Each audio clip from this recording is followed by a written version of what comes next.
வணக்கம். இன்றைக்கி ஜானூஸ் கிச்சனில் சின்ன வெங்காய கார சட்னி செய்யலாம். அதுக்காக ஒரு கடாயில் 1 டேபிள் ஸ்பூன் அளவுக்கு எண்ணெய் சேர்த்துருந்தேன். எண்ணெய் காஞ்சதும் அதில் கொஞ்சமாக கருப்பு உளுந்து சேர்த்துக்கிறேன். கருப்பு உளுந்து செவந்த பிறகு இதில் 3 கைப்பிடி அளவுக்கு உரித்த சின்ன வெங்காயம் சேர்த்துருக்கேன். 15 பல்லு பூண்டு, மீடியம் சைஸில் ஒரு பழமான தக்காளி கட் பண்ணி போட்டிருக்கேன். காரத்துக்காக 10 வரமிளகா போட்டிருக்கேன். மிளகா கொஞ்சம் கூட போட்டால் இந்த சட்னி நல்லாயிருக்கும், காரம் நல்லா சுல்லுன்னு இருக்கும். இதெல்லாம் ஒரு 2 நிமிஷத்துக்கு இந்த மாதிரி வதக்கி விட்டுக்கிறேன். ரொம்ப வதக்க வேண்டாம். இந்த மாதிரி வதக்குனதுக்கப்புறம் இதை ஸ்டவ் நல்லா லோ ஃப்ளேம்லேயே வச்சுட்டு ஒரு 2-3 நிமிஷத்துக்கு மூடி வச்சிடலாம்.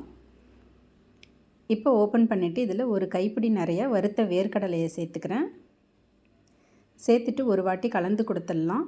இந்த வெங்காயம் தக்காளியெல்லாம் மேஷ் ஆகிற அளவுக்கு வதக்க வேண்டாம். இந்த சட்னி இந்த சின்ன வெங்காயத்தோடைய ராஸ்மெல் இருந்தால் தான் நல்லாயிருக்கும்.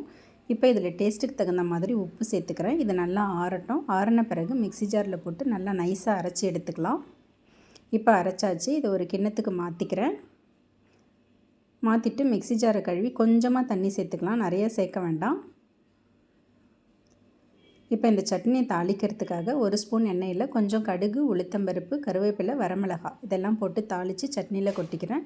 அவ்வளோதாங்க. இந்த சட்னி நல்லா காரசாரமாக சாப்பிட்றதுக்கு ரொம்ப நல்லாயிருக்கும். சின்ன வெங்காய ஃப்ளேவரோட ரொம்ப டேஸ்ட்டாக இருக்கும். தேங்க்ஸ் ஃபார் வாட்சிங்.